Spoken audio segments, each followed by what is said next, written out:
Les élections communales et régionales constituent un véritable examen pour la classe politique. L'enjeu est de taille, surtout pour les principaux partis politiques qui sont en lice pour les premières marches du podium, observe Le Matin. Les formations politiques aspirent à améliorer leur score et consolider leur légitimité.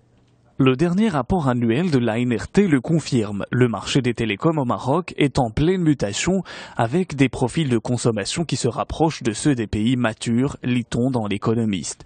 Le glissement vers les terminaux mobiles est manifeste. Cependant, le poids de l'analphabétisme persiste, même si plus d'un ménage sur deux dispose d'un ordinateur, constate Le Quotidien.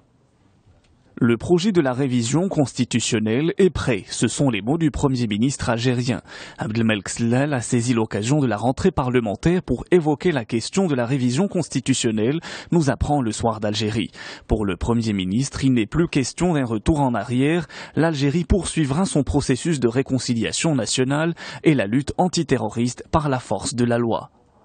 El Watan s'intéresse à la rentrée scolaire et aborde la forte tension sur les crèches. Des files d'attente désordonnées se sont formées dès le petit matin aux abords des crèches algéroises. Les véhicules garés le long des trottoirs ferment presque les routes. L'ouverture des inscriptions a provoqué le rush dans les quelques rares crèches de la capitale, certains établissements privés n'ayant pas encore ouvert leurs portes. L'Europe sous le choc après la photo d'un enfant mort noyé. C'est Le Figaro qui en parle ce matin.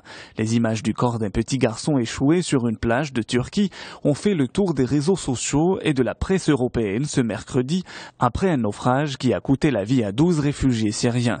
L'enfant vêtu d'un t-shirt rouge et d'un short bleu gît le visage contre le sable de Bodrum, une des plages les plus fréquentées de Turquie. Selon les médias turcs, il s'agit d'Aylan Kurdi, un garçon syrien de 3 ans dont le frère aîné a également trouvé la mort dans le naufrage de 2 embarcations. L'immigration est au cœur des débats dans toute l'Europe. La gauche française est restée discrète sur le sujet pendant tout l'été, observe Le Monde.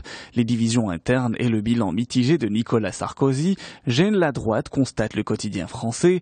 Ainsi, les pressions du Front National et la complexité des enjeux rendent la droite et la gauche singulièrement discrètes.